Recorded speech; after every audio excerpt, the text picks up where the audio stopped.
Okay, another same but different kind of mod is for the speaker bar. On that one, I just went to a muffler store and got like a 2-inch exhaust pipe bent to the angle I wanted, just 290s and the length you need. I like that one because you can actually put in a wires all the way through and then pull them out the front, like right there. But on this one, I wanted kind of something quick and simple. Went to SuperATV and got their speaker bar. There are some things that are nice about it, some things that aren't. You got to give it to them for making a universal fit, because this will fit like the 900s, the 1000s. It's just depending on if you got to use this bracket to get this angle. The other ones mount from the back. This one mounts from the side, so you got to use that angle piece. Hardware is nice. The wrinkle finish is nice on it.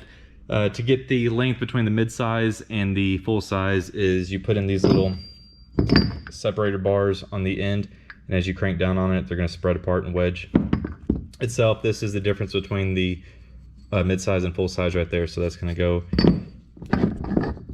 into that, and then that will go into there. Can't really reach right now, but that's the whole install on it. They tell you to mount this on this piece on the outside. I just put it on the inside because why not? Kind of get it a little bit flusher, because already, I mean, there's a hand width, it goes way out there. I like them a little bit sucked in, a little bit more than that, but like I said, it's universal fit, works really well. I'm not going to show an install on that because it's very simple, but get that finished up. Next thing up was this half tinted windshield on this thing. I use this Spike one, I believe, and it's the same one used on mine here. It's the full tinted one, like I said. The easiest way to do it is when you install this weather stripping is you go ahead and set it one side. You just got to do it right below the lip here.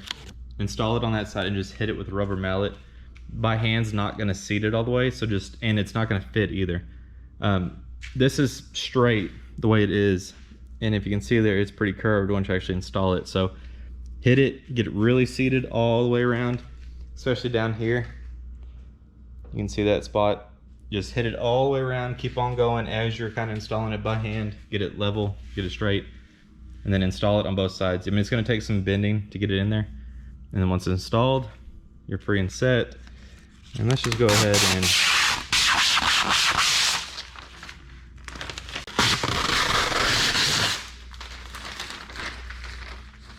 such a good feeling. And the thing with tinted though is you don't necessarily have to get the scratch resistant, because scratches really aren't going to show that bad.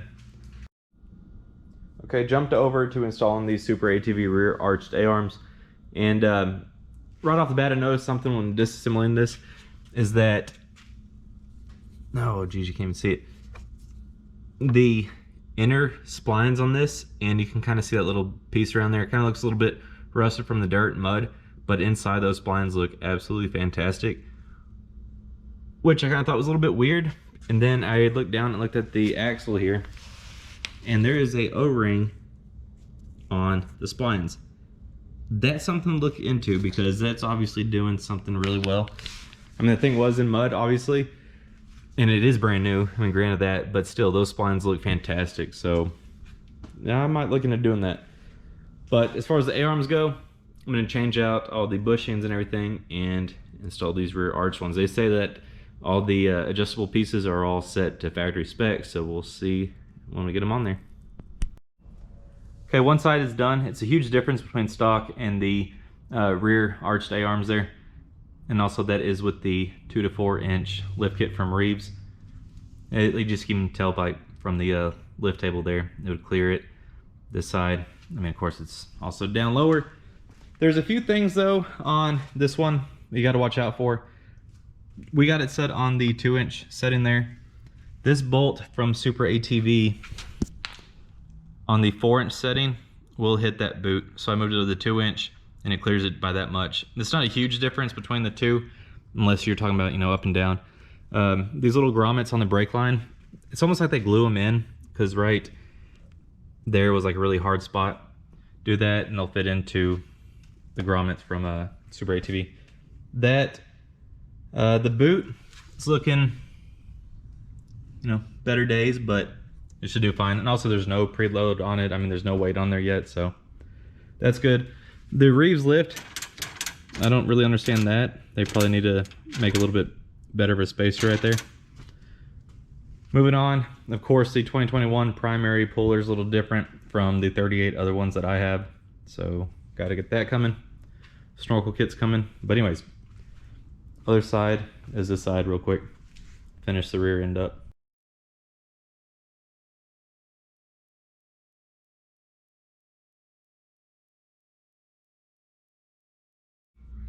After finishing up the A-arms there, jumped over to do some of the snorkeling. Kind of got the routing somewhat done, but kind of wanted to point this out. So, of course, now High Lifter's got the High Lifter, or Polaris has the High Lifter Edition snorkels, and so it kind of seems like they're upgrading their seals a whole lot better. And they did a really good job on sealing this one all up. I mean, you can see that they definitely overload it. The thing obviously has been in mud, but you can see how the seals are doing well. I'm still going to go ahead and silicone this back one here and all the bolt holes, but I'm not going to take this part off. So seals are good. There is on this one here, they're starting to use duck bills, which is not great. Duck bills suck. So on the bottom of the belt, what is that one? It's the belt intake. There is a duck bill right here. There is a duck bill on the bottom of the heck. Oh, that's on the lid. So we'll kind of hit all the points on the snorkel here very soon. But just saying, Polaris is kind of upgrading and doing a good job on all that. Back to the snorkels. This is the overall form and fit on how it is. Like I said, it's super easy the way Polaris did it now. 3 to 2 inch boot to a 22 to a 60 to a 90, and then up for the belt exhaust. Now that there, you have to drop it down far enough right here for it to clear the bed when the bed drops down. The air box is super simple, just a 90-degree Fernco up to however long to a, what is that? I think that's a 60, and then up.